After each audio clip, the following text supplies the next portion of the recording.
what's going on? Here we go.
And welcome to another exciting adventure on Riding Through the Unknown. I'm your host, Michael, and tonight's guest I had the privilege of meeting in person at the 2025 Full Disclosure Now conference. And I have seen her shows, and she has popped in on my show, so we support each other, which is really cool. And we had talked about having an episode before, and life just happened, so we are, and I am so blessed to finally be able to have this guest on here. It has been long awaiting, many months planning, so without further ado, I'm going to turn it over to the awesome, amazing, super informative, very well versed, wise one, Aurora Diamondheart. Wow, what an intro. Thank you for that. I'm so happy to be here with you. And yeah, I've been looking forward to this. I know it's been a couple months that we ahead of time that we even had to plan it. And I think I remember I even got the date wrong and I thought it was last month and I literally had like replanned my whole day for it and everything like that. And you were like, "Oh yeah, no, it's not until the 22nd of October." I was like, "Oh, okay, okay." Yeah, I love your by the way, your intro, super cool. Love that Thank you. intro.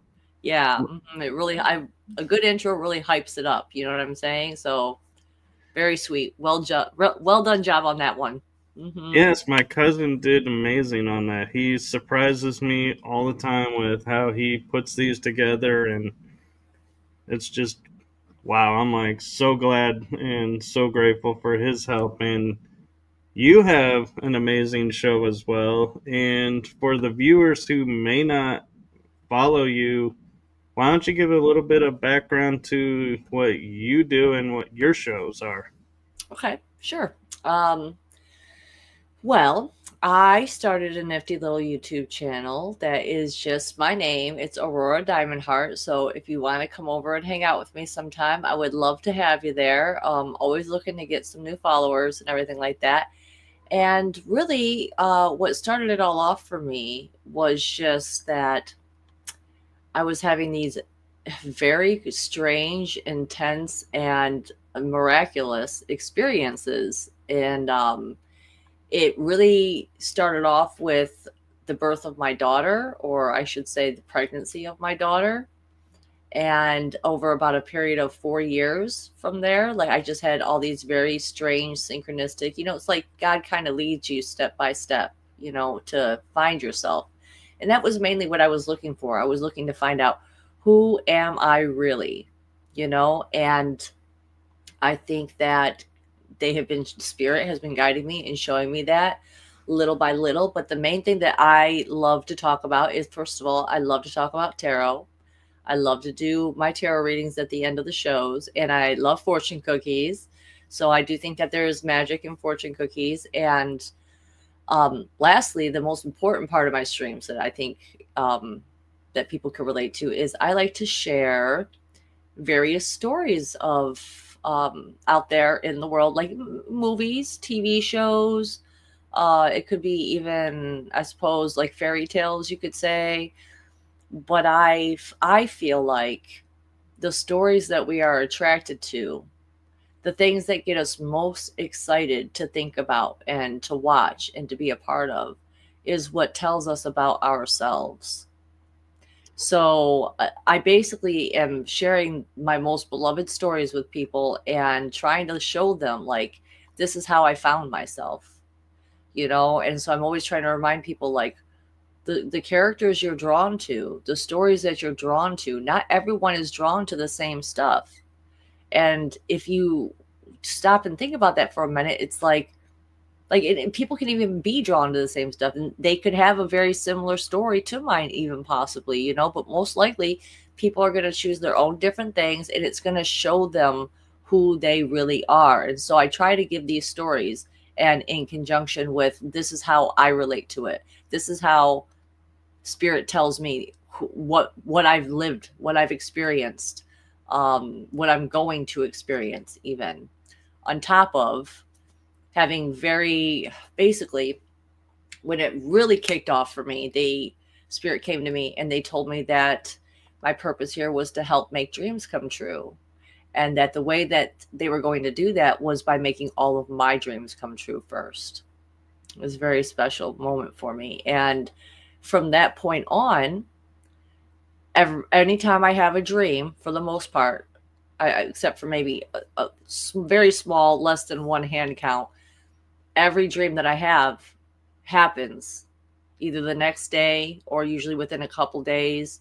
And it's the elements of the dream that show up. So I literally do, my dreams literally do come true, you know? So I just really want people to be able to find themselves and be able to find their connection to God, and to be able to feel important and special, and like their life has meaning and purpose. Because I think that that is what the world has really, the dark forces in the world has really tried its hardest, is to stomp out true meaning and purpose. And I'm trying to revive that, I guess you could say. No, and that's a beautiful mission. And one thing that I find interesting that you do is, you're talking about God and all of this, but then you do the tarot, and it's like, I love that you combine those, because I know there are so many people out there who are like, oh, tarot is either it's a game, or oh, it's not of the light, it's dark. And you're over here showing, no, it's not. It's No, a mm-mm. great It's a tool. messaging tool, and it is Yeah, totally of the light. absolutely. It's all going to be about what you are. You know what I'm saying? Like, if you're someone who is trying to use that tool for a bad purpose, well, then, yeah, you know what I'm saying? It might come out bad. But for people who know what tarot really is, it is just a divination tool that spirit can use, because they can move faster than us. They're on a higher frequency than us. So as we're sitting there and we're shuffling up the cards and the energies of the cards, I've literally seen tarot magic happen before my eyes. I've literally had them, like, at one point I had cut the deck. And this was long ago when I was first starting to really get back into it again. And so I'd cut the deck, and there was this song I was listening to, and I was like really getting into the song and moving all around and stuff. And I looked at the bottom, I looked at the two cards that were on the bottom of the deck, and by the end of the song, one of the cards had changed on its own. I hadn't even brought the deck close to each other. It changed on its own. So I know that spirit is able to get those cards in a certain way to where they know you're going to pick out the card that is meant for you to be seeing. Okay. And not only did the card change, but the card that was on the bottom of this hand of the deck literally flipped over to the other deck and was behind the card that was originally on the bottom of that deck. That is And super cool. it, it was super, not only was it super cool, but get this a little bit of a kicker here. The song I was listening to, when I went, and I never heard this song before, when I went and I watched the music video to the song, that is basically what was happening in the music video. Was the lead singer, had taken a deck of cards and he had laid 3 cards down and he did a swap. And one of the main cards that I had was the Ace of Cups, and it just so happens he had a chalice, which is exactly what's on the Ace of Cups, and he poured water into it and he threw it or whatever. So it was like the video for the song actually lined up with what I experienced in my life, with the deck. So yeah, but you have to be willing to build that relationship. You have to be able to build that relationship with not just your cards, but with God, and how God can communicate, how your spirit guides can communicate with you through those. Like what those cards mean to you, what the meaning is for you, is what's going to matter the most in building that relationship and that dialogue with God and spirit. But yeah, it's not satanic. I've had people say that before, like it's all satanic, but those are people that I think are just getting a little bit paranoid at that point. They're just, everything is bad. Yeah, no. Yeah, everybody, has their own, and I find interesting is when I, was studying the tarot, I was literally like, when I first came across it, I was like, okay, so it's like a deck of cards. There's messages in a book. Okay, I get it. And then somebody goes, but what do you see in the card? And I was like, well, I see this image. I go, no, no. What hidden message is in the card? And I'm like, there's hidden messages. And so then I started looking again at the cards and going, wait a minute, this card is more like this. And they're like, exactly. Now you're getting how to read the cards. It's not necessarily what's in the book. Yeah, that's a good guide to get you started, but it's actually reading the card. And the card, I don't know how to explain it other than it actually seems like it starts to talk to you Hmm. and tells you what is going on.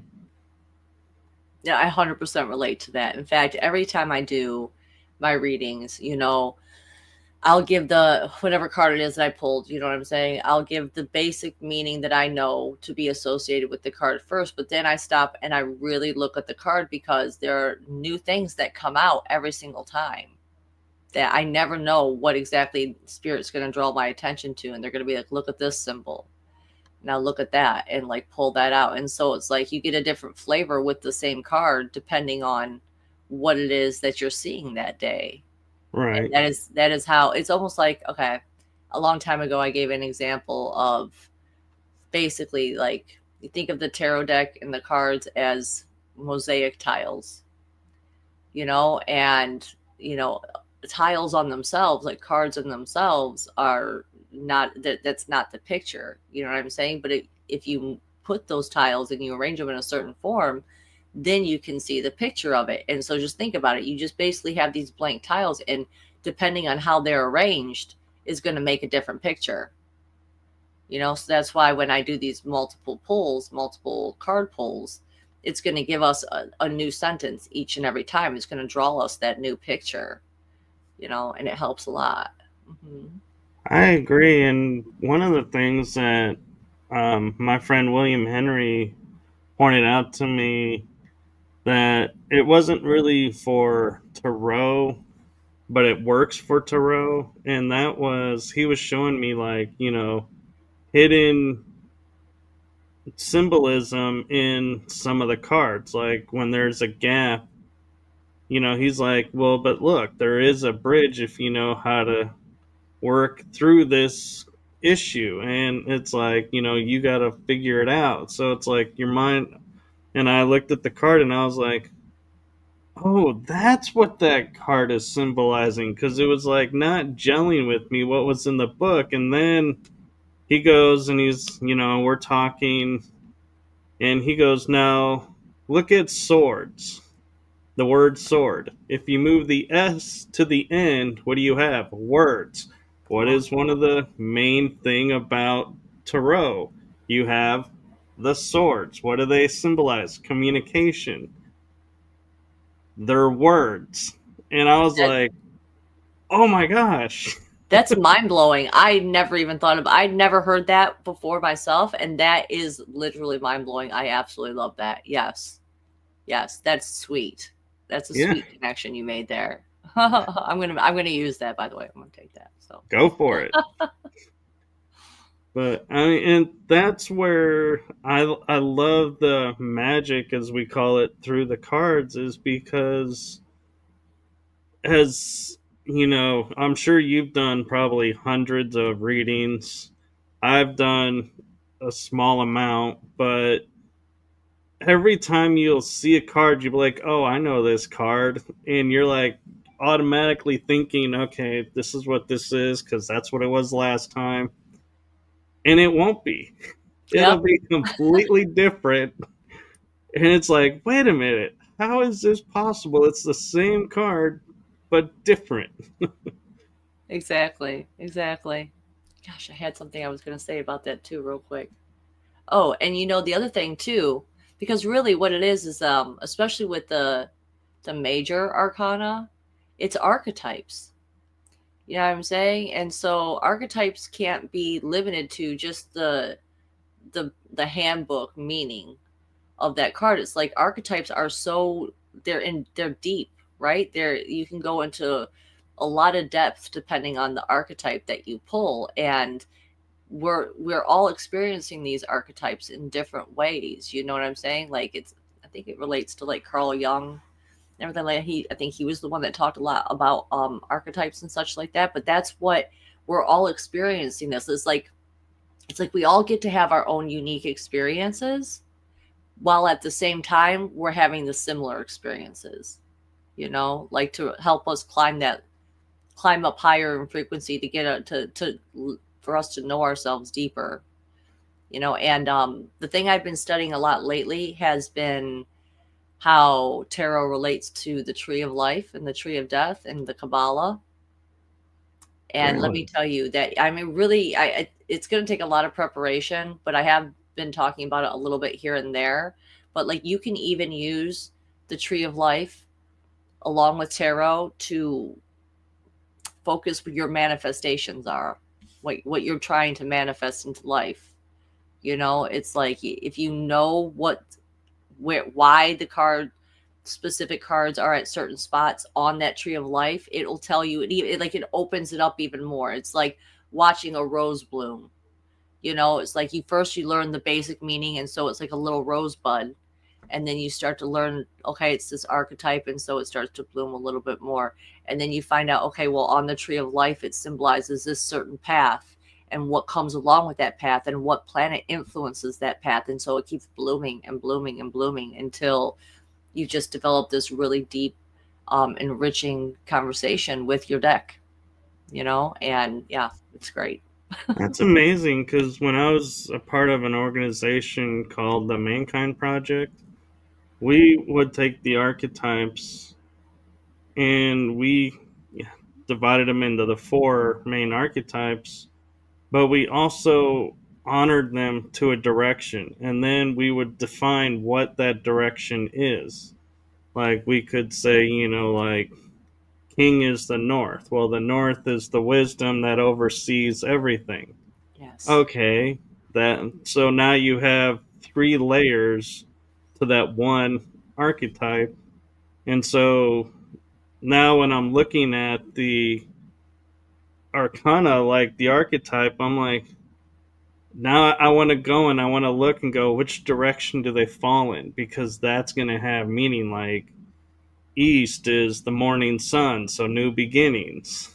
Yes. South is fire, so it's your warrior state. It's your going to stand in power mode. And west is the shadow, which everybody automatically goes, ooh, that's the dark. And they go, no, that's the magician. That's where change happens and Yes. transformation happens.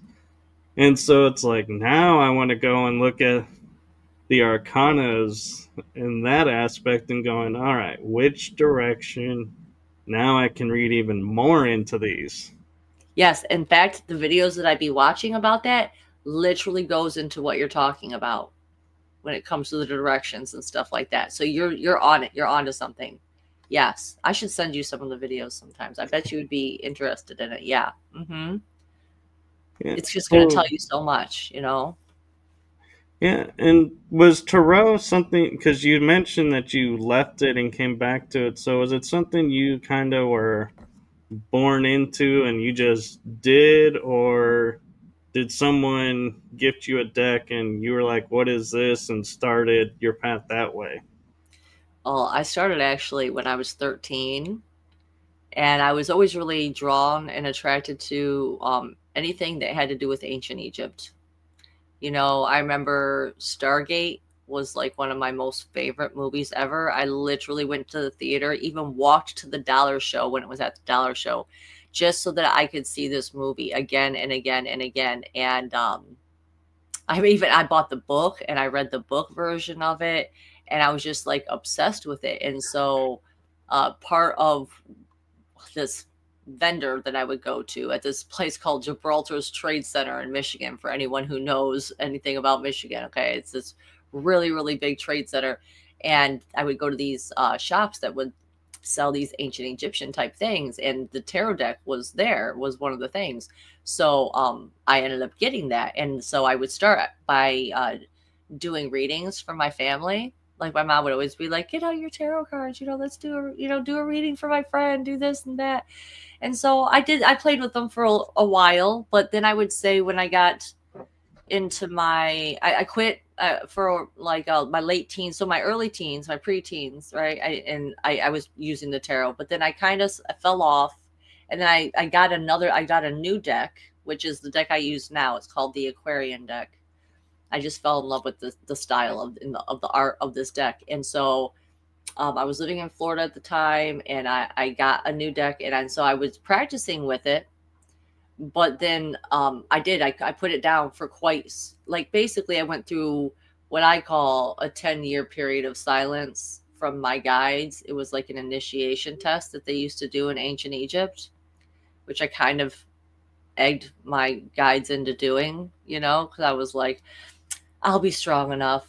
Like, I'll never turn my back on God. I love God so much. You guys could not talk to me for 10 years. I'd never forget God. I'd never forget you guys. And then it happened. And I went down the darkest path that I could possibly go down, I think, for for the 10 years. And then when the 10 years was over and they started coming back, it was like there was this huge mess that basically I ended up having to clean up. But slowly but surely, I got myself back together, and through the Course in Miracles workbook, I was able to really like deprogram all of just the chaos and the trauma.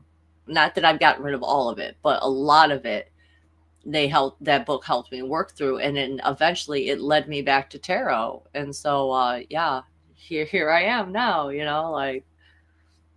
Mhm. So that actually brings up a really interesting introspective question I have for you: is looking at how you were in your preteen before everything, how you were reading the tarot and using it, and comparing it to today, do you feel like there's a major difference and it's easier now, or was it easier then? Oh, What's now. your feelings of the difference?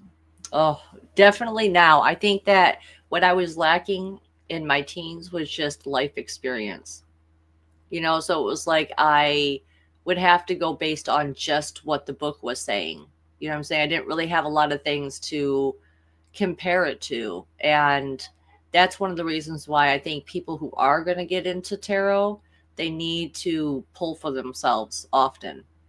Pull out daily if they can. I try to do it daily. I haven't always been on top of it every day, but I do try to pull cards for myself every single day. And when you start doing that in the mornings, and then you have a crazy ass day, you can go back and look at those cards and be like, okay, well, now I have more life experience to relate to that to. Like, for instance, I was just talking to you earlier before we came out here about how I got into a car accident yesterday. Some guy hit my fucking car, rear ended me real bad. And when I went back and I looked at the cards, it's like one of the cards that came up was the Judgment card. And I always had heard that the judgment card was a very harsh card. I'd already had a couple experiences with it where I felt like it was a very harsh card. But this is what I was like, yeah, that definitely, like, all the three cards that I had, it definitely made sense. I'm trying to remember what some of the other ones were now, but it was like, gosh, what was it? It was the judgment and and it was, I got the star card too. I got the judgment and the star card. So I was like, so I knew it was destiny for this to happen. Like, it was bound to happen eventually. But if anything, like, it just felt like almost like a little bit of a test to see if it would throw me out of the frequency of love. How would I handle that? Like, would I be able to just let it go and relax and go with the flow? And I really was. I really was. And I was very, very pleased with that fact, actually. So, but yeah, so that's just a small example of how practicing with it is going to, like, life experiences are going to train you to know all the different possibilities that can come along with this, like, those particular cards, you know? And what's amazing is we're almost in sync because as you were describing the reaction to the accident, my mind, I was like going, oh, yeah, this is one of those moments where I get to point out a new way to look at it. And then you just went right where I was going to go. And I was like, and she's already there. Of course Yep. she is. We're telepathically in alignment. Yes, definitely. But, and it amazes me. And, I'll, I'll reword what I was going to suggest to you about it in a little bit different way so that people may understand more clearly what we're talking about is the way you reacted to the situation differently shows your growth, in my opinion. And that's the gift that we're given in these scenarios. Not that, we need to have the accidents, but it's the universe's way of going and saying, you say you've grown. Now let's see if you really have. And they'll put a situation in front of you in different ways and goes, yeah, look at how you've grown. Before you would react like this, now you're Oh yeah. reacting like this. Before I would have came out swinging, and I have. Before people have hit me, I've gotten out of my car like, I'm about to face you. Like, this time I was just like, oh man, I could see, and I felt bad. The guy was like literally shaking, and he was just so Yeah. upset. He felt so bad, and I was just like, it's okay. Like, we're both physically okay. It's just a car. My car is still drivable. So, like, if I could, in fact, this is something I'll tell you guys here. I'm a Door Dasher, as I'm sure a lot of you know. If you've watched me before, or listened to me talk before, or even seen my Facebook post, and I was in the middle of a DoorDash when this guy hit me, and I was 1.4 miles away from my delivery, and I told the guy, I said, "Listen," I said, "stay here. Let me go drop this off real quick." And I left and I went and I dropped it off and I came back and then I put my dash on pause because I was like, that was a ballsy move on my part. But you know what? I could tell. I could tell the guy was trustworthy. He had that look to him, and he wasn't gonna go anywhere. And he was there when I got back. We drove to the police station together. It was a whole thing. Well, and what's interesting too is we were talking a little bit about it. What we were talking about is something that I've been observing is as we're in this new alignment and new energies, we're not only finding ourselves reacting differently, but we're seeing things that are in the scenario differently. Like you were saying, you saw, you remembered him saying, I only looked down, at my phone for a second. And and it's like, who actually would admit, in an accident, how they were at fault? Absolutely. That's new. It's like everybody is starting to fess up and be like, yeah, I did this. Like, I guess it's my fault. And it's like, wait, you just owned it? We don't have to get you like arguments and like the insurance companies fighting. You're just we're done. Okay, this is cool. Yeah, he was honestly, I was very pleasantly surprised. He was very helpful about it. You know what I'm saying? Like he wasn't gonna try and lie about it. He wasn't gonna try and make himself look any different because the cars told the story. He like really Yeah, the cars said everything that you, but you know, like in some other area that maybe might not have been as nice, and someone who was maybe a little bit more afraid, maybe they would have drove off. You know, I never know. But no, I was lucky enough that I got a good experience out of it, and I actually I felt myself wanting to comfort the guy more than anything else. Like I just wanted to give him a hug and be like, "It's okay, buddy. Like, you know, you made a mistake. It's not a big deal.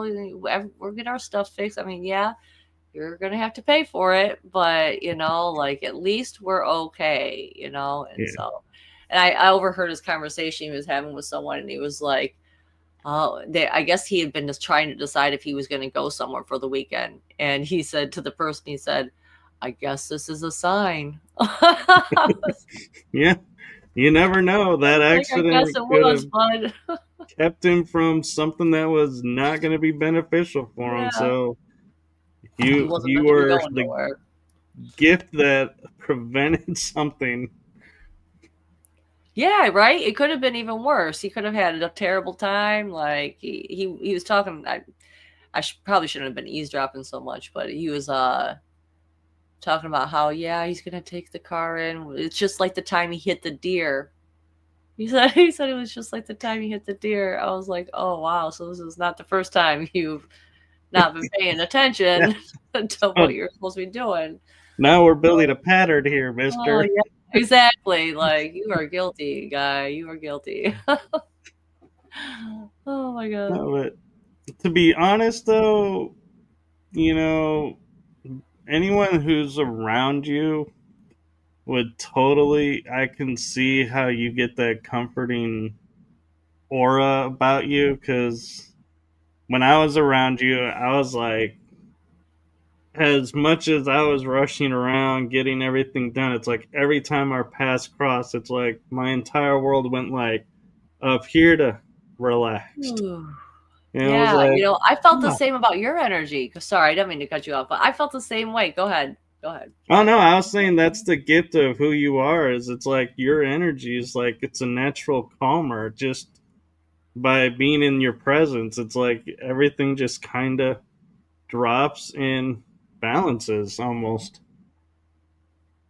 Well, I appreciate you saying that. I do try to I do try to bring that to people. I do because I guess because I know what it's like to be so anxious all the time and have people not really be considerate of that, you know? So I just want people to feel comfortable. I want them to feel safe enough to be themselves and to Mm. open up and to make real connections because that's really what life is about. It's about the connections that we make with people and the impressions that we leave on them.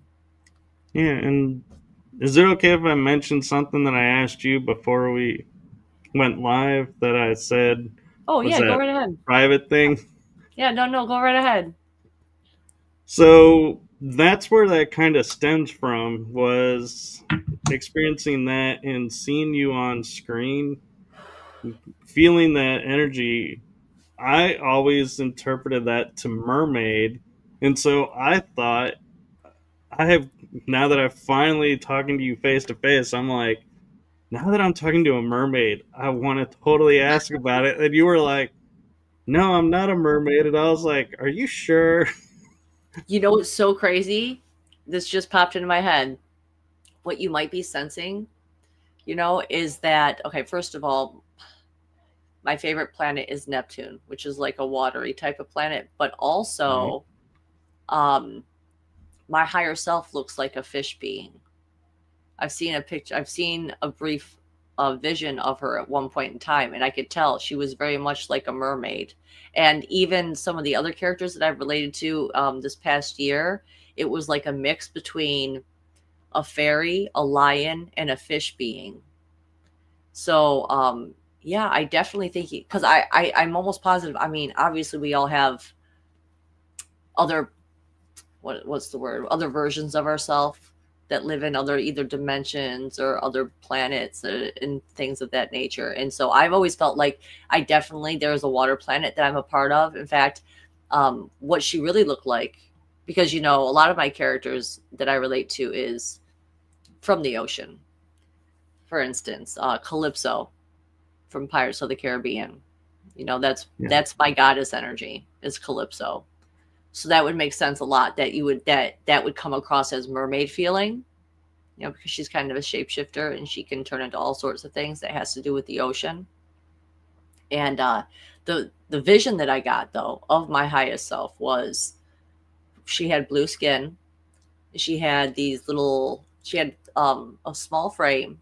She had these little holes right here, like that were like ridges, and she had fish eyes. It kind of looked like, Hellboy, the movie Yeah. Hellboy 2, Abe, right? Abe's the fish guy, right? She had Right. eyes that looked like that. And then she had blue tentacles, like for hair. It was these blue tentacles that were coming down and around.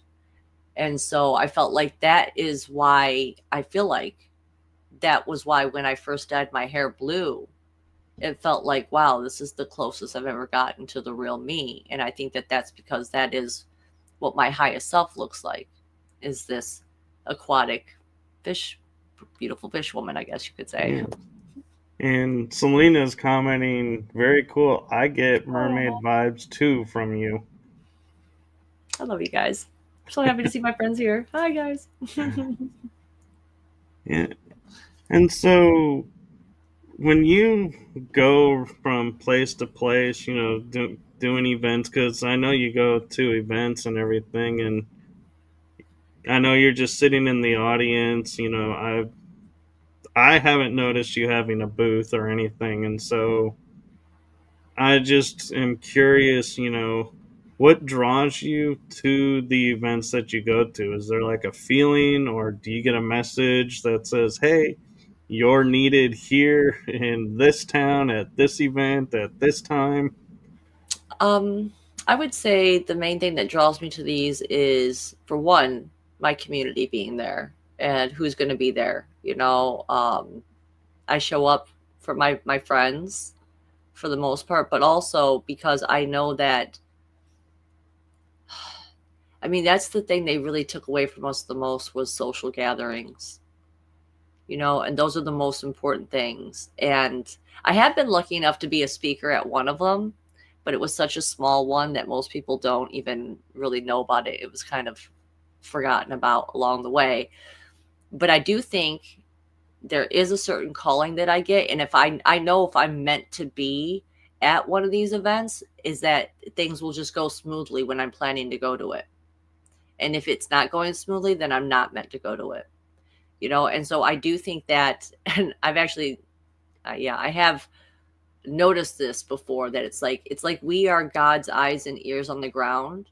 And so I do feel like I am called to certain events to really get a good view of the people who are throwing those events and to see if they are in alignment really with the highest best good for bringing like everyone up a level.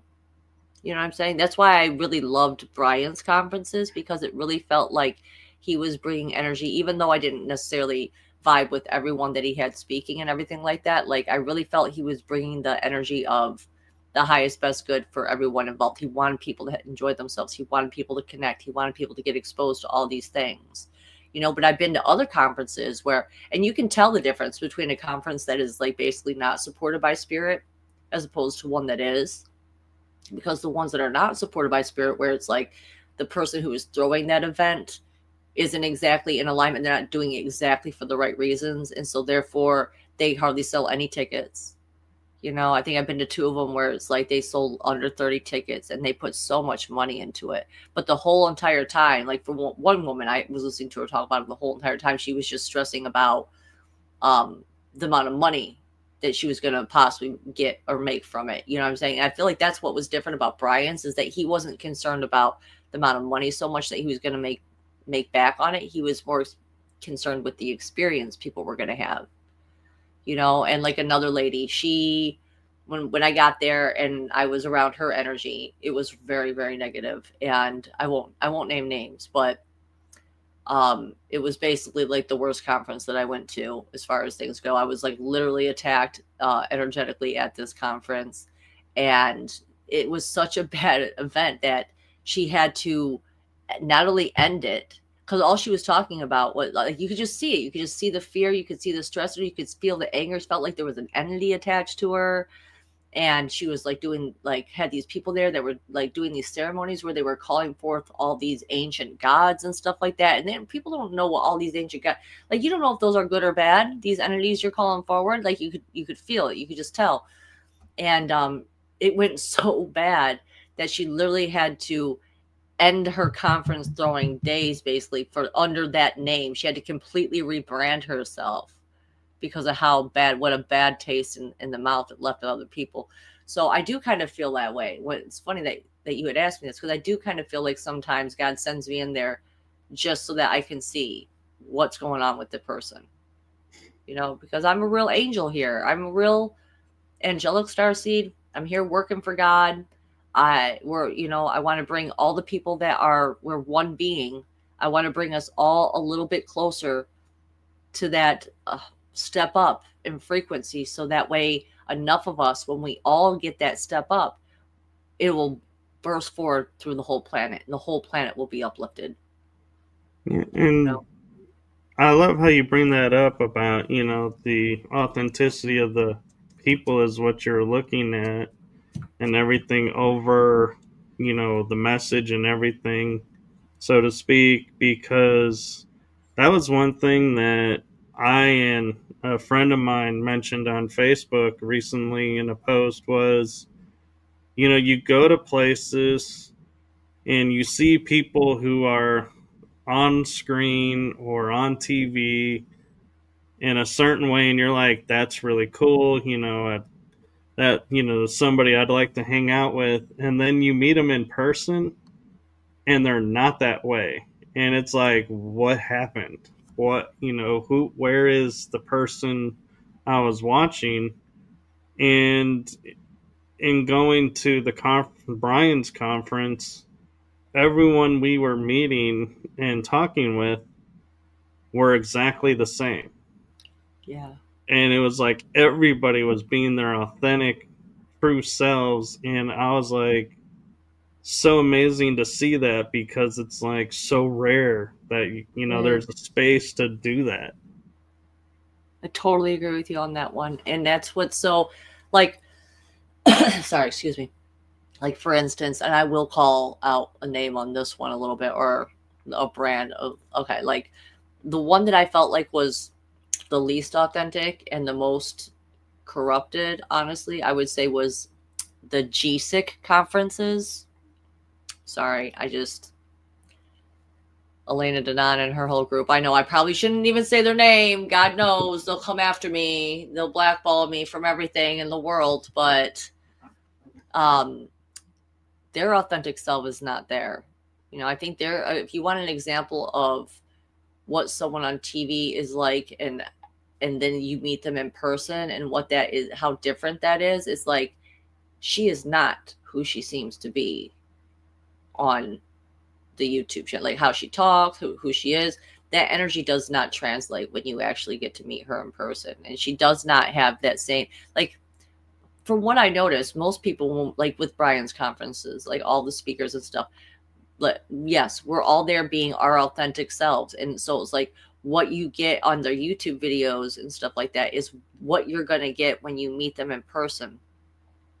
And I forget where I was going with that a little bit. Basically, yeah, she's a good See, example of what it's not like, and everyone that was at Brian's recent conference is a good example of what it is like. And I feel like that's why I try to support those types of conferences the most, you know, because that's what we really need. We need true, authentic people who are telling the truth, who are being real, who don't think that they know it all.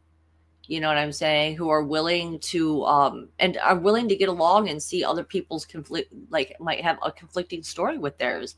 and still be okay, and let them have their differing opinion. We can be living in completely different worlds side by side, and that's okay.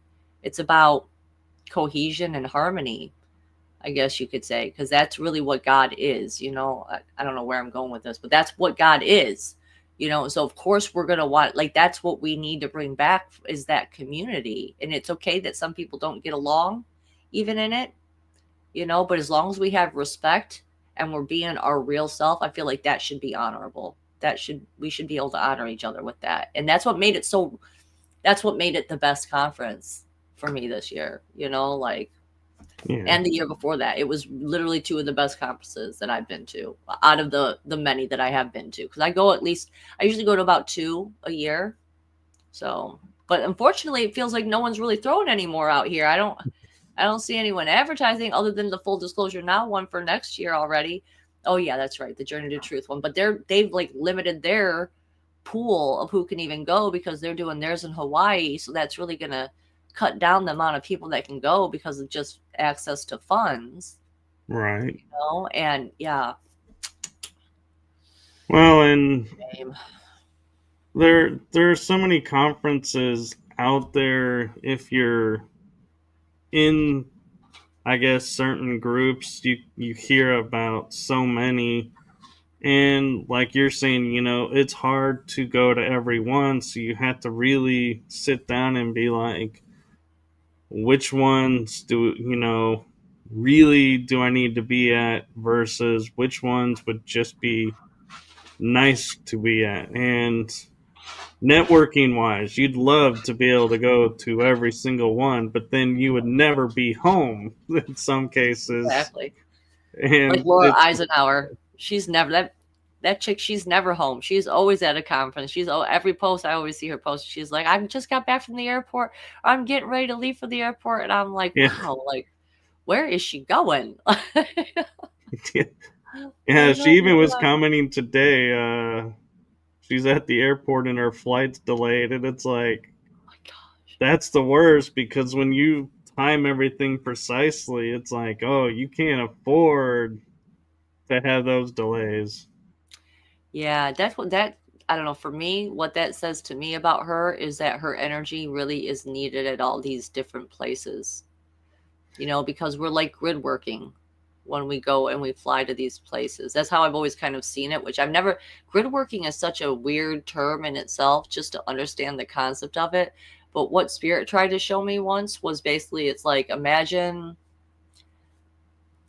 your soul star chakra is like an acupuncture pin into the ground. You know what I'm saying? So everywhere you travel, on the earth, you are grid working your energy onto the land, so to speak. And so that's why I think Laura is needed at all these different places, because she does really truly bring in the mother frequencies, the divine mother frequencies. And I vibe a lot with her work. She talks a lot about Lisa Renee's work, with the Ascension Glossary. And I've had a lot of my own very crazy synchronistic events that have happened in regards to Lisa Renee's work. So I know that whatever Lisa Renee has tapped into with the Ascension Glossary, it is real. Like, obviously there's always going to be distortions to a certain extent, but I feel like she's gotten some of the most purest information out there, even though it comes across really technical. Do you hear that scratching in the background? I just need to ask you real quick. I do hear it. Okay. 1 second, briefly, sir. I'm so sorry. All right, I'm back. Sorry. That was my cat. She just can't bear to be without me, even for an hour or so. So anyway, what I was I saying can't was, blame her. oh, appreciate that. But so what I was saying was, with Lisa Renee's information, like, a lot of it comes across very technical and hard to understand, but I actually personally love that type of information, because it means that you really have to take the time to digest the words and what the concept is of what she's really talking about, and having experience. Like, for instance, I'll give you a really good example. Okay, when I was pregnant with my daughter and I was about to have my soul braid walk-in experience, My soul braid walk-in came to me, and they basically told me that Anubis had my heart. They were very specific, and they said Anubis has your heart, and they said look behind your bed. And when I looked behind my bed, it was dark, and I got scared for a second because I saw some things, these two eyes behind my bed, and I was like, oh my God. And I got scared. They said, get your flashlight and look behind your bed. And so I got my flashlight and I looked, and then I noticed that the two eyes, the glowing yellow eyes, was actually from a stuffed animal that was an Anubis shaped stuffed animal. And behind Anubis was a heart, like a squishy heart. And it had Mickey and Minnie Mouse on it. And Mickey was handing Minnie Mouse a flower. And so and that's when Spirit told me, they said, your heart has died. Anubis has your heart because it's been killed, basically, from the amount of traumas that I went through. And flash forward 4 years later, I don't even know how I ended up finding it. I literally don't even remember how I ended up coming across this information, but in the Ascension Glossary itself, it talks about the Anubian black heart, and she has a whole section on it, and how the Anubian black heart is created when the diamond heart of a starseed is crushed to death by traumas and emotional pains of the world.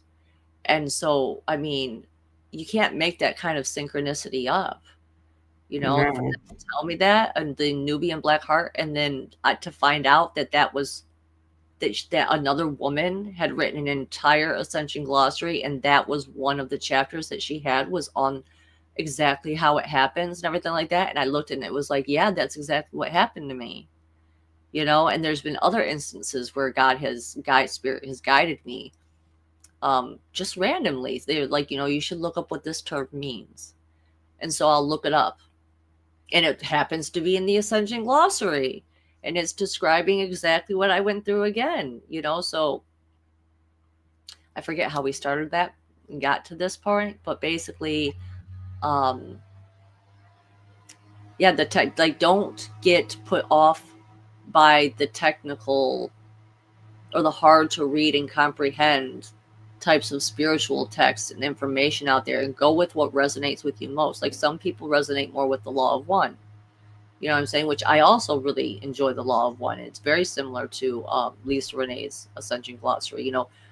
It's you got to realize this is not like it's not like the 30 to 90-second TikTok videos. These are things, if you really want the gifts of spirit, then you have to show your devotion and that you really want to unlock. It's like you have to work for that key to unlock what that true meaning is. And the more you do that, the more you enrich your own spirit, the more you enrich your own life. The Yeah. more you're going to know yourself more, the more you're going to realize, wow, we are all connected, and we're all connected to God. And that's our purpose. Our purpose is to get into the highest frequency states of love that we can get, because that's our birthright, and that's what we were naturally born to be doing. That's what we were born to feel. And the fact that they've created a world in which we are just bombarded with experiences that take us down and take us down and take us down, and then try to keep us down, that's really the tragedy of Yeah. what the human race is experiencing, right? It is. And one thing that's like in the back of my mind, and I don't know why it's in the back of my mind, but I want to ask because you talk about the Anubian black heart and how it's the star seed that's been crushed to the point of no return. But there, in my experience and my knowledge, there is no point of no return. Yes. And so it's like I envision like Oof. the Nubian black heart turns like almost like phoenix egg where it just reaches a certain point and then hatches and a new heart is formed out of it. Yes, you got it. Right on. Yes, that's exactly what I was going to say. That's exactly what happened to me. Is like, yes, but here's the thing. What about the star seeds out there that don't even know that this is the thing and that we are born with these diamond hearts that are getting crushed by these by addictions and emotional turmoils and just bad experiences after bad experiences, like abuse and all of this such. Like, what about those people who don't even know? Well, then they're not really going to have that opportunity unless they're willing to um, lose their ego, so to speak, a little bit. But no, for people who are meant to clear that up, like that was the reason that they came and told me about this. And when I did my first meditation, and hold on one second, I'm so sorry, but I can hear my son talking now that I left now that I let the cat in the room. My son was being extra loud. So let me just shut that. If you know me and you've watched any of my streams, you know that Spirit won't let me sit in front of the camera the entire episode. I have to get up at least once. This is it's like my curse. And I swear to God, if she goes back over to that door and starts scratching, I'm going to go crazy. But that was how, because once they told me that my heart had been crushed, that Anubis had my heart, I did a meditation for the first time in many years. And when I looked down at my heart, first of all, I saw my guides around me, and they scared me. Okay, I was like very fearful at this point in my life, and it looked like they were taking flashlights and putting this flashlight underneath their chins, and so that's why they looked scary. And so they said stop. They're like calm down, and they were like look again. And so when I looked again, it looked like this big obsidian rock, like this black goo that had just encased my heart, but there was a crack.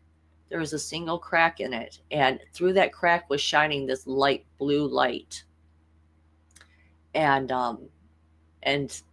so basically, it came down to my soul braid walk-in, which I think is just a version of me from the future or some other reality. Okay, came to help me.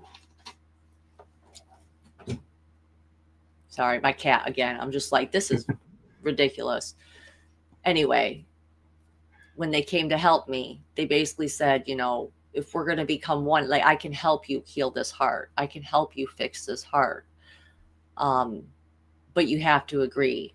You have to consent to it. So take your time and think about it. And if there's any questions you have to ask, then please feel free to ask. And so I did take a couple days to really think about it and what this entity basically was asking me to agree to. And I eventually did say yes, okay, because the questions that I had, they answered really well, and I trusted, and I had prayed sincerely with all my heart for someone to come and help me, that I couldn't do it alone, that I needed to heal for my daughter's sake, because my daughter was going to go out there and she was going to become an example of who I am. The same way that I grew up and I became an example of what my mother lived, my daughter was about to do that. And I was just like, and she can't be born into what I'm living. It was so terrible. I didn't even know what happiness was anymore. I had a dream at one point where um, I had a friend that was visiting me, and we were in this old bedroom in this old house that I lived in, and this bright light was on in the room, and I was laughing, I was smiling. When I woke up from that dream, I realized that it had been so long since I felt happiness, I didn't even know what it was anymore until that dream showed me that. And so I agreed with my soul braid walk-in to go ahead and become one being, and that was when basically they had to take me to my deepest, darkest childhood trauma. And that was what broke open the heart. It was like taking a hammer to that obsidian, and they just broke it open. And from that point on, that's the work I was doing, was working to rebuild this heart. So everything you said, that was basically what I was jumping off of, was like, you're absolutely right. It's not the end. When you hear me say, the Black Anubian heart and the starseed heart getting crushed, don't get pessimistic about it. I'm living proof that it can be rebuilt and it can be brought back online, and you can go on to help you fulfill your mission. Who knows? This probably was my destiny the whole time, was to do this so that way I could be an example of that for other people to be able to follow, because how many people out there are truly living a life where they don't feel real deep meaning in it? Yeah, and I actually just had a moment of kind of awareness in my mind of, some of the key words that you had mentioned in your story, like Starseed was born with a diamond heart. But if you don't understand the diamond, you can't, take care of it properly. So you're on Earth. This is the proving ground. Well, how are diamonds formed on Earth? They're crushed, Yes. put under immense pressure, if I can talk, Yeah. and they come out shining brighter with more clarity and more value. And so, if you take that and put it into your story, it's like, yeah, having the diamond heart, not understanding what it means, what it stands for, then experiencing its formation and transformation, it's like to an even bigger and better version. It's Exactly. like, wow, that is an amazing gift. Absolutely. And you nailed it, because that's exactly whenever I can even see that image in my head of the obsidian encasing that my heart, so to speak. It's like, well, it makes sense that we have these diamond hearts, and that the pressure of existence here and the reincarnation cycle and stuff like that, of course, that is what is making these diamond hearts more brilliant and unbreakable, you know? And I will say one of the things that I think is sets people apart from each other. Not that I'm saying there's differences like, better than or, that, but when someone is aware of their star seed background and abilities versus those that aren't, when you put them under the pressure, it's like everybody that I've seen that has stories similar to yours. I have my own stories of what I overcame growing up. But we have survived things that it's like we actually will say, like I've even said at times going, I don't think a normal human could survive everything that I've been through.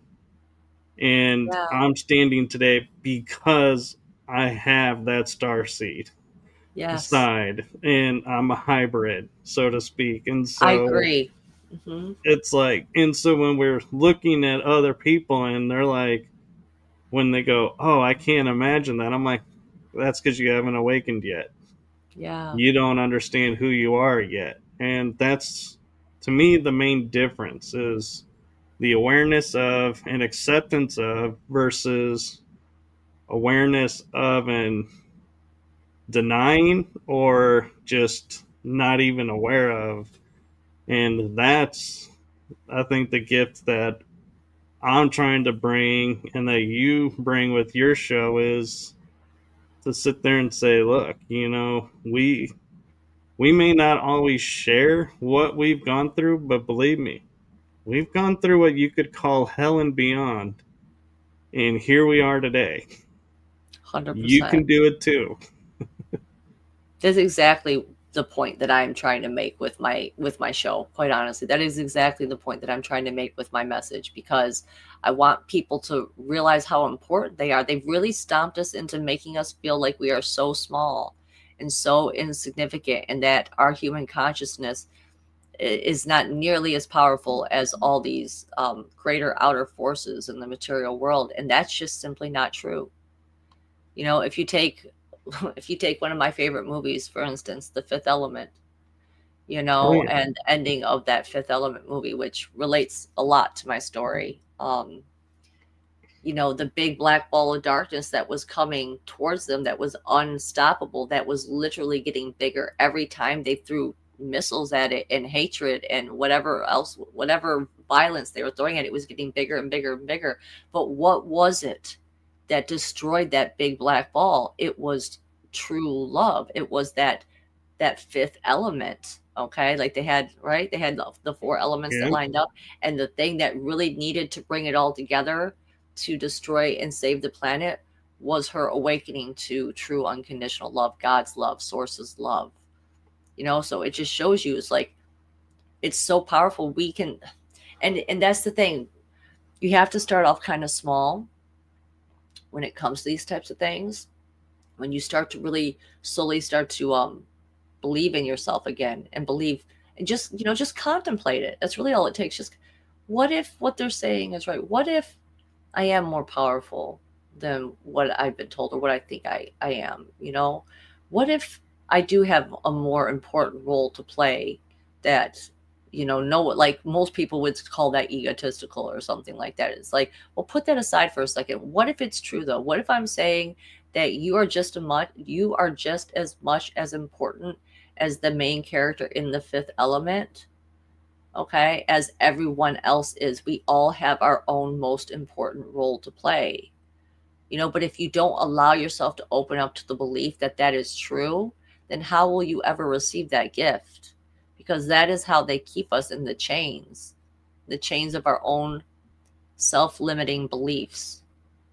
So that's part of why I try to tell people every little tiny detail I can think of, to let people see, like, this is the path I walked, this is how I got here, this is how I broke this chain, this is how I broke that chain, and you can do it too. Because if we don't have examples and role models of people doing it, how are they going to have that hope to do that? Like, we're way showers. Very you know true. And as much as, Stargate is a way shower movie because it opened up, not only travel through different universes, but also, the idea that, who we thought we were worshiping may not be who we're worshiping. So it's like made us question, who are the gods, so to speak. yes. And then, like you're saying, Fifth Element. And there's one that I think a lot of people don't see for what it is. And that would be Star Trek, one of the original series movies, the fourth one, Hmm. where they have to travel back in time to get humpback whales because a species has come to communicate with them over a long distance and is shutting down everything Wow. because they cannot get the answer they're looking for. And the answer is the humpback whales. Yeah. So they go and they bring a pair back from the 80s to their current time, and the whales are swimming and they start to talk, and all of a sudden the weather calms down, the planet restores itself back to harmony, and you see this ball that was spinning in space through light go back into this large cylinder and it just disappears. Yeah. And it's like, to me, the truth of that element of that movie was, as superior as we are, we're not the only superior beings here. We need all of them. We can't 100%. erase one being because we think we're superior to them, and because this could be our future. We could have a benevolent species come to talk to their relatives here, and if we've extinguished them, that's not good. They're not going to be happy. And so, yeah, we need to look at, is, that could that reality be real? And what would we do if we did destroy an entire species? Yes, I'm definitely vibing with that. And in fact, it's the reminded spirits like reminded me of another movie, but there's something else. It's basically saying like like I was saying earlier, like everyone has a role, everything has a role to play. That's just as important. Like you can't downplay it, just because they've convinced us that everything is just coincidence. Like that's really Yeah. what it is. They literally told people things don't mean anything, that synchronicities don't mean anything, and they do. And I have not seen that particular Star Trek movie, but I was very big into all the Star Trek TV shows, so I'm definitely in alignment with you as far as like that being one of the ways to open our minds up into all the possibilities of where what our future could be and how we can like what roles that we have to play, like what gifts do we have, like let's say for instance like what character were you drawn to on Star Trek like the Next Generation. Perhaps you were drawn to like Deanna Troy and her character, you know, perhaps you were drawn more to Commander Worf and what he was doing security wise. So for me I would say like someone relating to Troy is probably has gifts of telepathy and empathic ability. You know, someone attracted more to Worf is probably more related to the reptilian race as far as like being a warrior, being strong, knowing what's powerful, you know, truly powerful in the world. But the other movie that they were reminding me of as you were talking about that one, which I feel like is a lesser known movie, is this movie called The Arrival. Have you ever heard of it? I have. Charlie Yes. Sheen was in it, I believe. Oh wait. Hold on. Or wait, There might no, be two Jeremy movies. Renner. Yes. Yeah, you have the right one with the squid beings Yes, that come, and it's like they don't know how to they have the trouble that they have communicating with us is that time doesn't work in the same way. It's not linear for them. It's more like a circle. And so this is how they come back and they like I remember when they were communicating with the woman and they kept showing her images of things that she had didn't she's like this doesn't make any sense to me, you know, and they were like, "Oh, we're sorry. We're actually pulling from your future and we're giving you messages about your future." My cat just came running in here because my toilet went off for a second. It was pretty funny. But anyway, um, but yeah, so it just shows you, like you never, I forget exactly where I was going with that part, but I feel like that is another aspect of like they came to ask for our help, right?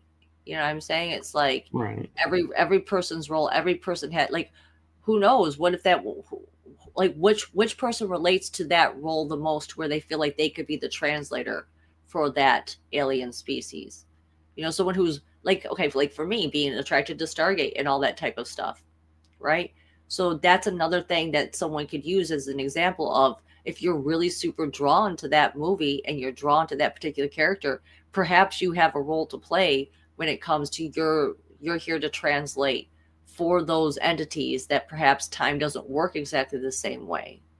And so here we are trying to help them because it's a like what's the word for it? Like a mutual you're getting a mutual benefit by right. doing that. You know, they're getting something out of it and then we're getting something out of it at the same time, Symbiotic. like helping each other. Yeah, you know. So yeah, that's just where I was going with that. Yeah, and the funny thing is when we first, if my memory is right, when we first were talking offline, not on show, meaning just between us, we actually had a show in common that I think fits the same element of what you're talking about, and that is Doctor Who. Uh, Absolutely. And what I found interesting, and I'm curious your thoughts of, is in watching all of the Doctor Who's, and I think it actually can translate even to the original seven before they really brought it out to the forefront in such a major way with all the effects and everything, is you were seeing different aspects and different personas of the Doctor, who is this being that's like 900 plus years old, seeing time, from the beginning to the end. But how do you relate that? So he has the war aspect, the romance aspect, the, sad or broody, or the action or the comic. And so I feel like that's what we were seeing. And the one thing that they always had in common, though, was whoever it was, you're going to go through me because I'm protecting this world under this galactic ordinance, and it's like, wait a minute, there's a galactic ordinance protecting us. It's so cool to know, and it's like all this information is just flooding out. And yeah, the TARDIS, being a phone box that's this huge ship that's multi-level and multi-dimensional, and Exactly. it's like, yeah, it's like it really, to me, brought to reality everything that we experience and can feel and see, but in a way that everybody could understand it. And Exactly. I feel like this show, it gets referenced a lot, but not really as much as it ought to be. Well, I think the thing that makes it hard for people is that because each and every episode was different, and it did build on like for certain races and stuff, it did build on top of other stories. So you kind of did, like, you didn't have to watch every episode. You could take an episode and take it at face value. But if you really wanted to get the full depth of it, you needed to watch the other episodes and to see how it led to that. You know what I'm saying? I love the Yeah. way they show us how um, time traveling and how influencing the past can change the future. How there are some points in time that are fixed points that cannot be changed, because those you change those points, then you cause a whole slew of mess. But then there are other, like being able to figure out what the difference between those two things is. And not only that, the thing that I really love about the Doctor Who series in itself is the lore behind it. And here's just some little fun little pieces of lore that I picked up from this show along the way. And Peter Capaldi's run of the Doctor, which is the 12th Doctor, he's my favorite Doctor. Yeah. His own people come after him because he's always hanging around Earth, right? He's always like protecting the Earth. And supposedly he has this information about an entity called the Hybrid.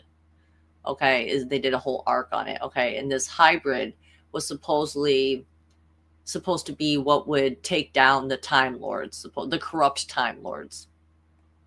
And what they try to hint at basically is that what I heard, the theory is that the Doctor was actually a hybrid himself of a human and Time Lords.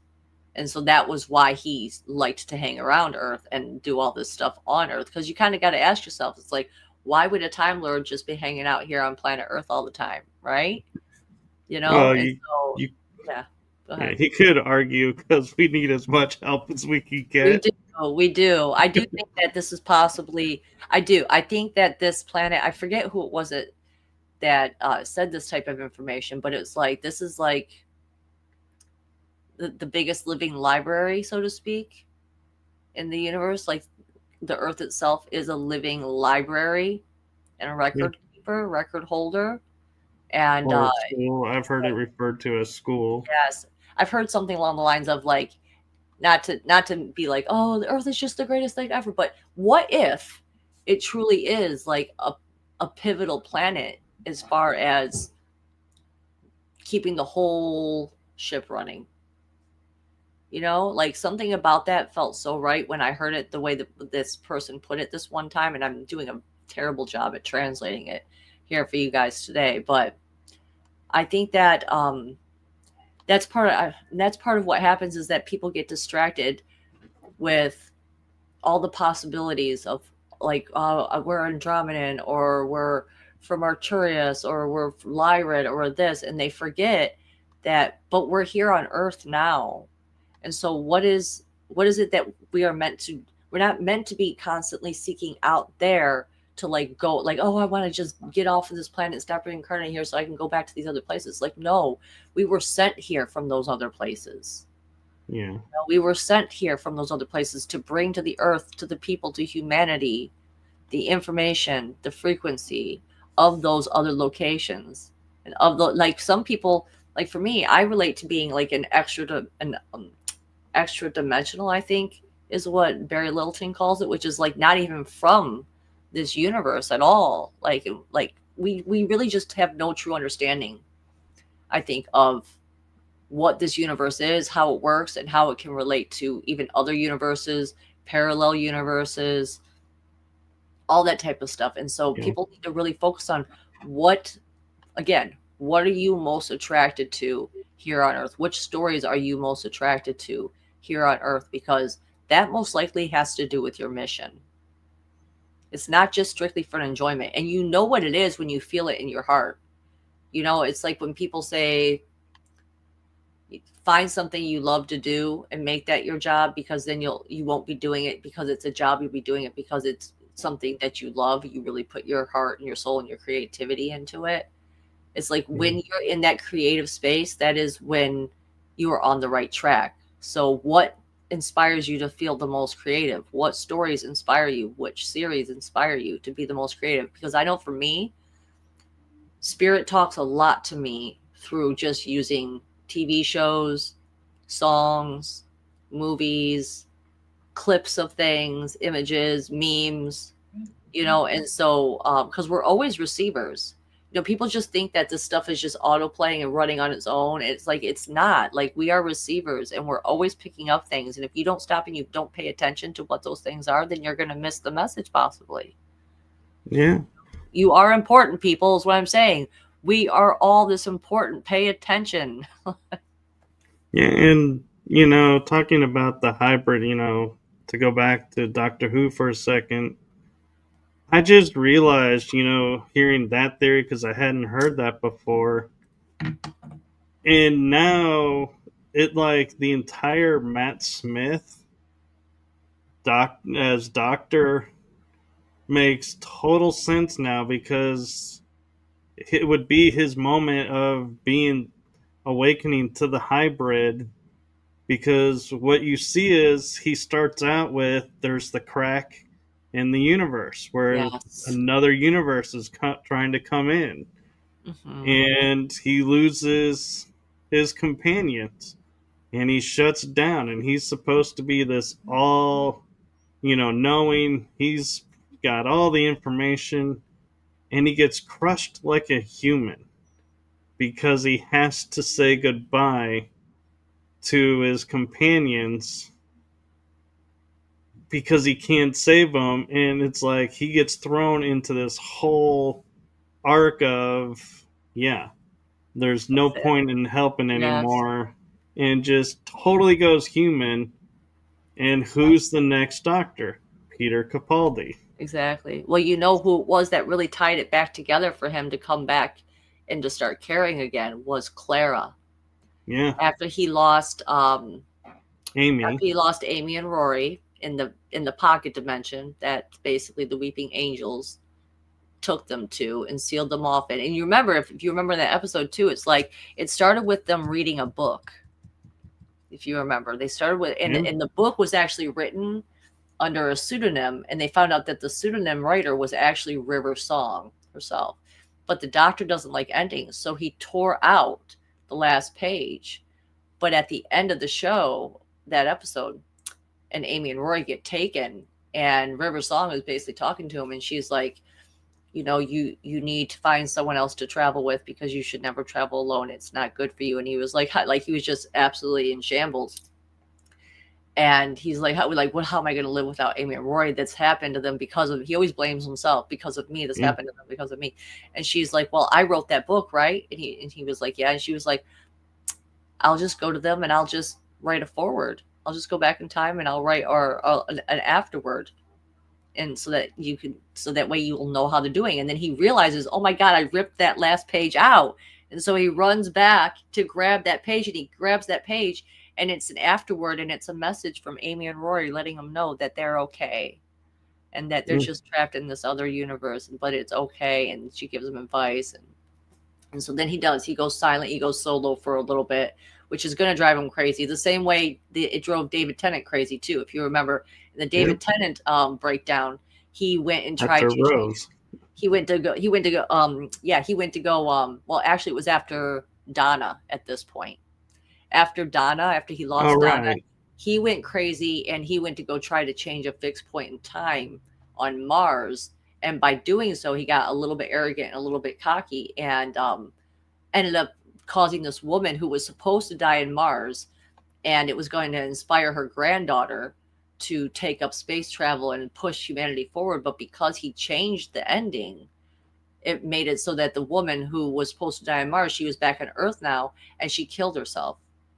So it ended up like that was how he like it reset the timeline, but like that was the consequence that he had to pay, and it just showed him yet again like the doctor should never travel alone, you know. So for Right. the Matt Smith version, Clara was the one that came along because Clara kept showing up in different timelines as different. It's the same person but different.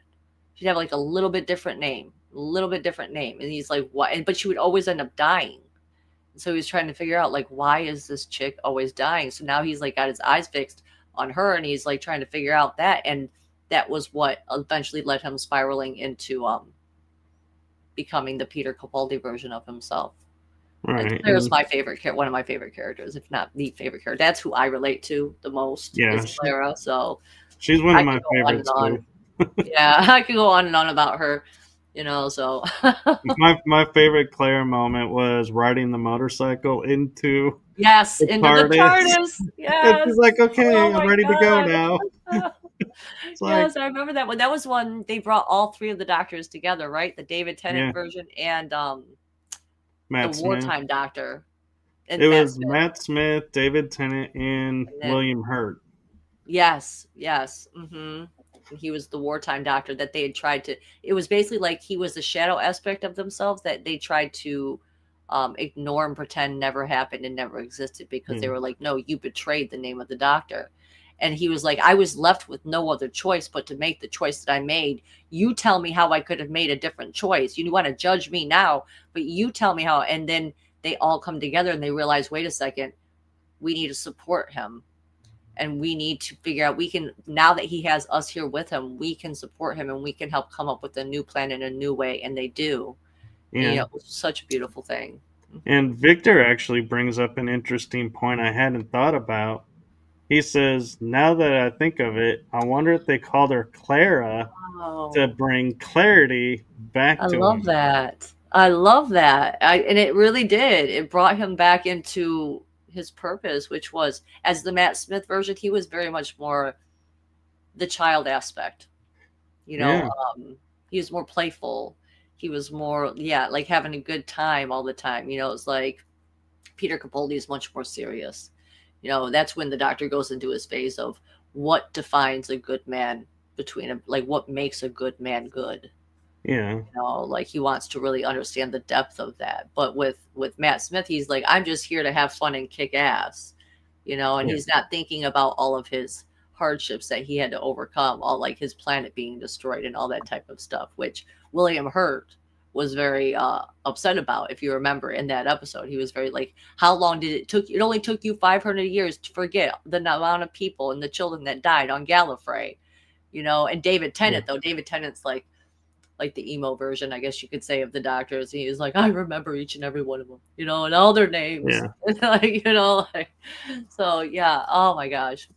We could go on talking about Doctor Who. And anytime you want to have a Doctor Who episode, I'm right down for that. So Oh, yeah. And we actually have a question from Selena.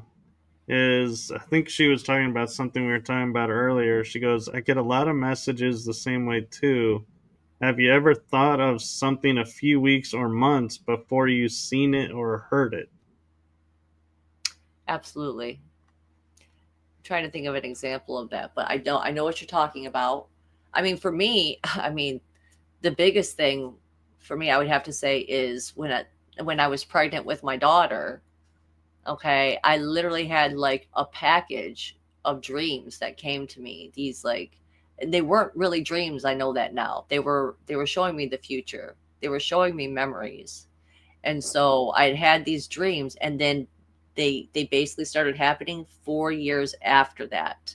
And they're the types of dreams were these very, they were like long drawn out days worths of events that was happening. And like there were things that like didn't make sense to me at the time. And like the first major one that unlocked for me was I'd had this dream when I was pregnant with my daughter that I was at this building, this office building that was on the beach, and I was hanging out with friends, and it was nighttime, and there was these we were on this dock, like a boat dock, and there was these red light. It was nighttime, and there was these red lights that were going down the dock, and me and these friends of mine that I had, we were like deciding to go and explore these cruise ships that were at the edge of this dock, and we were jumping through it, and we were like, wow, this is like really cool. And then it moved on into I was like working in this office building, and I was mainly just looking at these like lists of paper, and I didn't really feel like I was doing very much, and I was like, how am I even working here?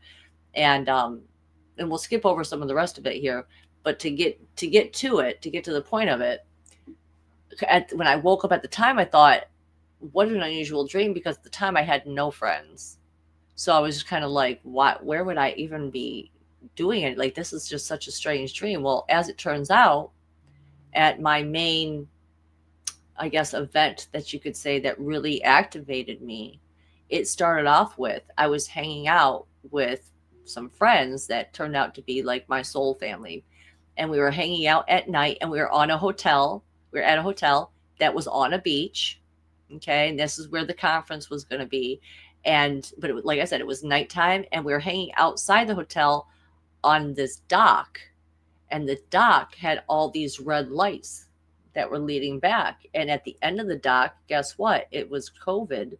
So all the cruise ships were parked at the end of the dock. And so now I know, like, that's what it was showing me. We were like exploring them astrally, so to speak.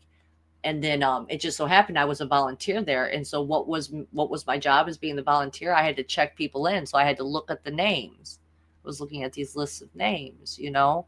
So yeah, definitely you can, like, those are prophecies. In fact, the biggest ways that women of old used to get into those meditative states, to have those visions and have those prophecies, was like during sewing, or during, what is it, the wheel you have to do when you're doing wool, you're making the thread, right? Oh, yeah, You the know what I'm talking about? Which I mean, spinning wheel. at the spinning wheel, yes. And so women would do that, and that's if you had the ability of psychic powers and stuff like that, that was how you would get these visions. And that's why the men would pay attention to what the women were saying in these tribal cultures when they were doing these certain things, because they knew that women had the ability to, like, it was basically the first form of meditation, one of the first forms of meditation for women to be able to have these. So it doesn't surprise me. Selena, of all people, you definitely have a gift. Yeah, you definitely have a gift. Yeah, So, yes, and like the fates. yep, and the thread of destiny. That, Yes. yeah, it's always interesting, And I will say, because I know we're running a little bit over time, but one of the shows that is not metaphysical in the least, or disclosure in the least, was Hercules with Kevin Sorbo. Okay. But there Yes. was a Oh, I scene love that show. where they Xena went to and cut the Hercules. thread, from the fates, and when they went to cut it, the scissors shattered. And they were like, "You're not Wow. allowed to cut this thread." And they were like, "This is a divine thread." And Yeah. I was like, when you're talking about that, I was like, it got me thinking about, yeah, with the fates, there are Exactly. threads that cannot be cut. And could Yeah. those be like our example of the fixed time and I was space? just, that's exactly what I was about to say. I was like, it's almost like those are like the fixed points in time that have to happen, that those threads can't be cut. Yes. Yes. Hmm. And so one way I'm thinking of tweaking that too could be is it's a sign that when the people that are coming to help put, into full motion the awakening, the whatever you want to call it, grand rising, or the arrivals of the hybrids, those are not going to be able to be cut or extinguished, because their mission is so strong that we built such a foundation for them that nothing's going to stop what's coming. And that's why we're hearing the phrase, the storm is coming. Nothing can stop the storm. Yes. It's like prophecy coming true and saying, this is what we've been working for. This is what it's all been about. Now's the time. And Absolutely. so it's interesting how we're getting all these references that have been around for decades, but we never really look at them. And now we're seeing them and going, wait a minute, we've Exactly. been being prepared for this as much as we've been lied to and manipulated. So it's true that, they sneak in the truth, and if you can find it and weave it, then you are, the way showers, because we can show everybody else what we've seen, and it's like, yeah, We're planting those seeds, and we're making those seeds that have already been planted, we're watering them and we're making them stronger. You know what I'm saying? Because it is our collective human consciousness, it's our collective consciousness that's been hijacked. We're creator beings, and so yes, I think even the Q movement itself was monumental in planting so many seeds for us to bring to fruition that nothing can stop what's coming. Now, do I think it's going to go down exactly the way people think it is? Probably not, because I do think that ultimately it's like it's all of us that have to step up and rise together. It's not some outside force that we can wait to just take this action. It's like it's a personal journey, and once everyone gets into alignment, like I said, it's like the human consciousness will all, it's like the people who are in harmony with each other are the ones that are most connected right now. And so that's why it's so important to get onto that frequency wave. But think about all the people that are out of harmony and discordant with the rest of us. We need to get more, the more people we get into harmony with what it is our true mission here is, which Lisa Renee calls it the Christos realignment mission, which basically just means bringing the Christ consciousness back to humanity and the planet. Because right. once that is reignited in people into the entire collective conscious, human consciousness, once that's reignited, it will behave and act in accordance with the nature of that. You know what I'm saying? With the nature of love. And we will be able to root out all the people that are not that, which is basically, it's almost like the Dark Crystal, if you know Oh that yeah, show at all. Yeah, like it's like the this the schism. this what do they call the Oh, the Skeksis? Skeksis. Yes, you know what I'm saying? It's like we can't recognize those. They're hiding amongst us, and unless we all get into alignment again, somehow, one by one, because everyone's role is as important as the other one. As soon as we reach that critical threshold where the whole human race comes back online, then we're going to be able to see and root out all those evil ones, all the beings that are here that aren't, might even be demons in human bodies, that might even just be human bodies that don't even have a soul. You know what I'm saying? There are Yeah. things that are out there that are like that, and so we need to figure out what we need to know what those feel like, and that's why, yeah, that's why it's just Yeah. so important for people to really work on themselves and And work on remembering who they are and what they are, which is love. They are yeah, love. I don't. The only thing I will say is I don't know that we need all to start it, because think about this. As a nation, America, we're told in history, toppled the greatest empire in the world with less than 1%. Yes, And so, it's the 100th monkey effect. Do you know what I'm talking about? yeah. And Yeah, so I it's don't want that. everyone sitting there thinking, oh, we have to wait until we have No, every no, single person. No, it'll start.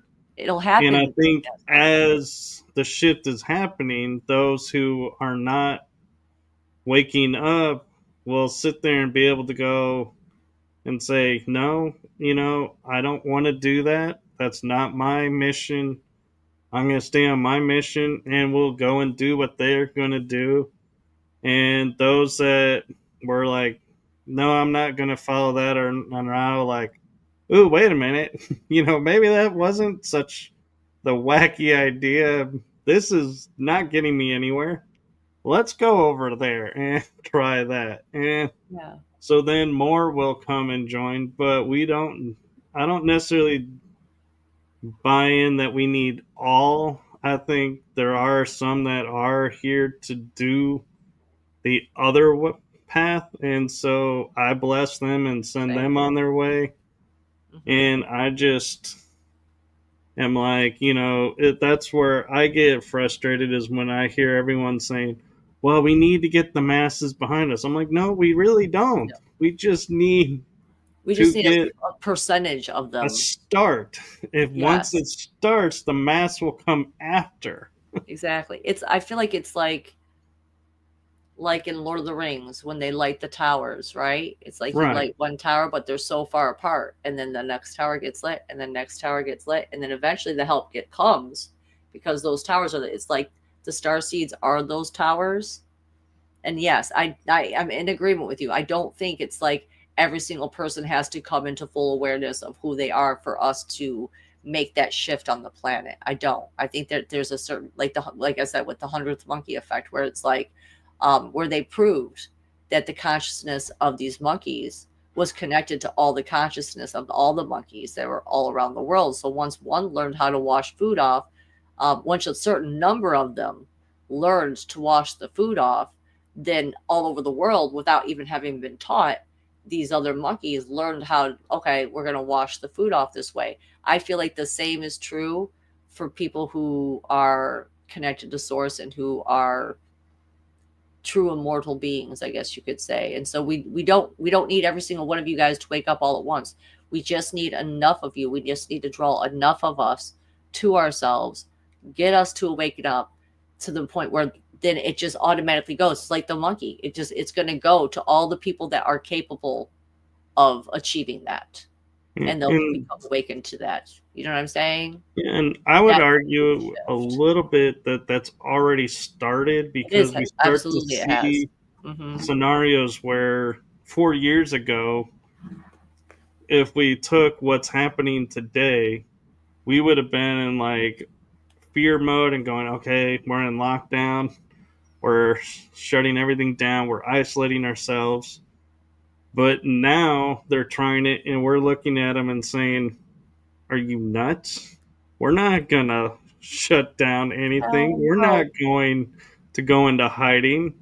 We're here. And the people who I've been reading reports where, when we talk about these massive protests, that it's more like 50 people, and Yeah, once their time is up, they just walk away. They're like, okay, my time limit's up. This is what I got paid for. I'm out. And so there is exactly. no real protest. And it's like we're seeing it. And so their tactics aren't working. And that's what I think people need to see right now, is the old game plan that they played on us 4 years ago is not working. Exactly. That's the growth that we've came from and experienced and learned from. So yes, when you say nothing is changing, there is stuff changing. It's just on such small scales that we're overlooking it because we're wanting the bigger picture. And Yes. it's like, no, there's, it's almost like, I would say, to your analogy, we're the light workers, we're like the match, and we're trying to ignite the match as the whole, when it only takes one surface to scratch it and ignite it, and that spark will ignite other sparks, and that's when you get the huge ball of flame that's lighting everything up. Is we're all the little matches that are going to be combined in and making the huge. And Absolutely. yeah, I don't know where I was going with that either. I was having one of your moments where I was like, yeah, It that's happens. It apparently happens. it. And just to bring up something really small and it's kind of silly, but to agree with you on the fact that their old tactics are not going to work again this time. I literally had I I needed to go to the doctor for something. I have this new primary physician because I'm lucky enough to have health insurance at this point. And I called not that long ago to make an appointment. And do you know that they told me that I would have to wear a mask inside the doctor's office? And I just told them straight up, no. I was like, there's no way. I'm like, what day and age are we living in? I said, really? Masks? We're going back to that, to where you think mask works? Like, so the doctor agreed to come see me if I just came to the office and I was sitting in my car. Like I'm just some bum on the street. He's going to come outside and look over. And I was just like, I called and I canceled my appointment because I was like, I got to find a new primary Yeah. doctor. I'm like, because no way. We are never going back to masks. We are never going back to lockdowns. No, not happening. Right. We I learned that mean, lesson. yeah. Anybody who sits there and says, "Oh, the masks are so necessary and did so much," God, it's I would crazy. have to like literally get a camera and like look at it and go, "Are you for real? Are you really here, or are you an illusion that's like Exactly. messing with my mind?" Like, are you just a computer algorithmic, like freaking taking over entity or something? Because that shit's not gonna fly anymore. It is not. No more. Yeah. Yeah. To think mass work, the audacity. Like, my What God. rock were you under? I know. It's just like, are you kidding me? Like, oh my God.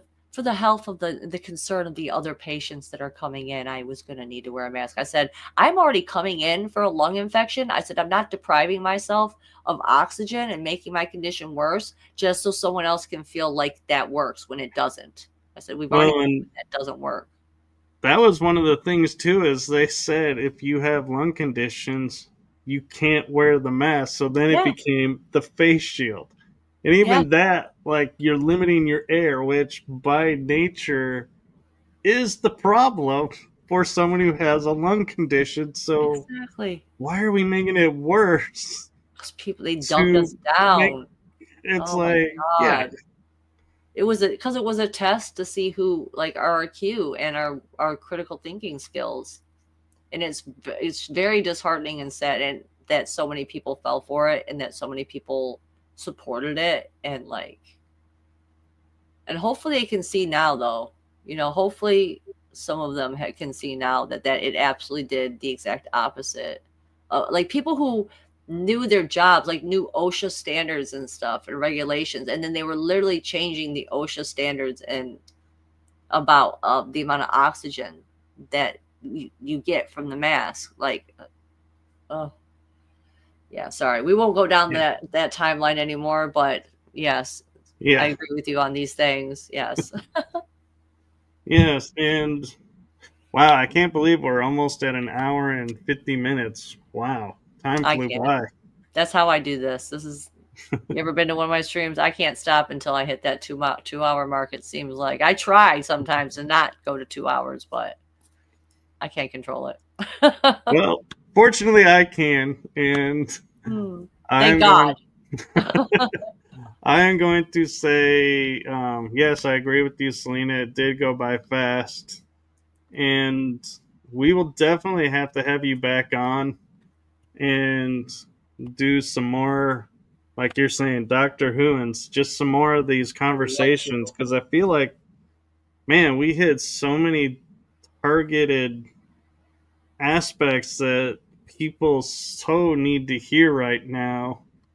And that's why I love doing my shows this way, is because it's conversation. It goes where it goes, and it's not scripted of question one, question two, question three.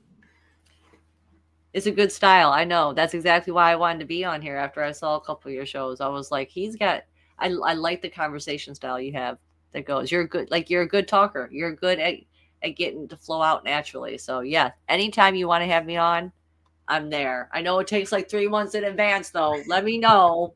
I don't want Yeah, to be waiting a year from now. We're like, oh yeah, we'll do this again, and then a year later, no, no, yeah. just get a hold of me. I'll be there. I'm down to clown. Well, I have new means to connect with you, so definitely will have you back on sooner than the almost a year of prep. So thank you so much for coming on, and thank you for your support, and thank you for what you do. And I will say my normal goodbye is, oh, Selena, good. Thank you for mentioning that. My next book is due to be published. We're hoping for Veterans Day, November 11th. That'll be book 3 of the 4-book series. So Selena is my awesome Great editor, date. illustrator, and the one who brings it to life. So I am so grateful and appreciative to her. Aw, love seeing And that. oh, yeah, she says, and there's a coloring book coming out in between. So That's keep pretty an eye out sweet. for that. That's pretty sweet. My daughter loves stuff like that, so I'll be keeping my eye out for that one. Yeah. So I am going to give you the special send off that I have been guided to be doing, and that is simply and powerfully saying, my heart and my show's heart to you. Thank you for what you're doing for humanity. It is seen, it is felt, it is known. Thank you. I can feel that. It's a beautiful way to end it. I appreciate the same back to you, Michael. Thank you.